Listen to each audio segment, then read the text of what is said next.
Sussex Sharks made it 2 wins from 3 Royal London One Day Cup matches as Luke Wright's terrific ton helped them to a comprehensive 75-run victory in Taunton against Somerset.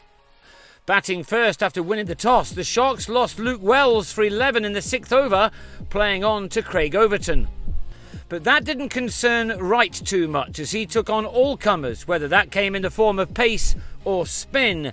He dominated the opening partnership and did the same now in the middle with the in-form Harry Finch. Finch enjoyed the bowling of Jamie Overton as he started to find the ropes, while Wright celebrated reaching his 42-ball 50 by smashing Roelof van der Merwe twice into the distance in the same over from the spinner. The batsman was looking eager to make a very big contribution. The partnership moved into 3 figures, Wright touching the 80s in just a 22nd over. But then Finch fell for 35, trapped in front by Max Waller. Ben Brown didn't last long before being taken behind off Tim Groenewald for 8. That stopped the free-flowing scoring for a while until Wright went after Craig Overton to pick up his 10th 4 to go with 3 maximums, which had him at his ton off only 78 deliveries. It was brilliant stuff. Alas, he fell for 105, caught well in the deep by Tom Banton off Waller, but he'd left with a total on 205 for 4, with 16 overs still remaining. Laurie Evans tried to keep the high scoring rate going with this 6 off Waller. The leg spinner getting his revenge in the same over with an LBW decision going his way. Evans gone for 43. It was now left to Michael Burgess and David Visa to make the most of what the others had done. The former cleared the rope off van der Merwe, and he then took 3 4s off the left armour in the 46th over, the bowler conceding 74 runs off his 10 overs.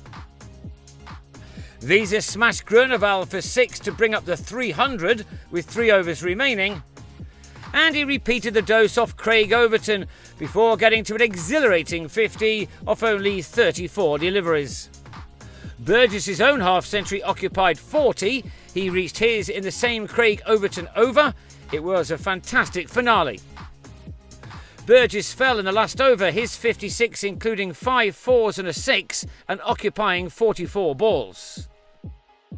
Ollie Robinson was bowled for a duck, leaving Visa undefeated on 58, the Sharks romping to a total of 341 for 7.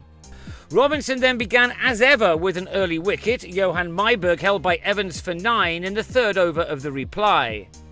And he had figures of 2 for 10 after 4 overs after snaring Peter Trigo for 6, Somerset slumping to 24 for 2. That put the Sharks well on top, but Stephen Davis decided that those early blows were not going to quieten him down any, and he twice went big off Robinson, before he did the same to Abhi Sakande as the former England man rushed to a half-century of 42 deliveries with his 5th maximum. The youngster crucially had his revenge soon afterwards, however, Davis playing on to be on his way for 56 with a total on 91 for 3 in the 17th over. Sakande backed that up with the wicket of Banton, who was held by Wells for 2, Somerset 4 down with 101 runs on the board. So it was now left to the experienced pair of Matt Renshaw and James Hildreth, a man in the form of his life at the moment, to try to keep their side in this contest. Both found the boundary on numerous occasions as they threatened for a while to turn this contest on its head. They added 96 runs together in 14 overs, both passing the 50 mark. Renshaw had got to 55 off only 39 balls when he was caught behind off his 40th, a huge wicket which put the visitors back in the box seat. It was now all down to Hildreth, who appeared set for another ton this summer. But then Danny Briggs confirmed the result of this game by taking a return catch to dismiss the danger man for 87, and then bowling Craig Overton 2 balls later to leave the hosts on 240 for 7. Ishant Sharma then had Jamie Overton held by Evans, before bowling Groenewald 2 balls later, and finishing off the match by doing the same to Waller. Somerset's innings all over in the 43rd over, all out for 266.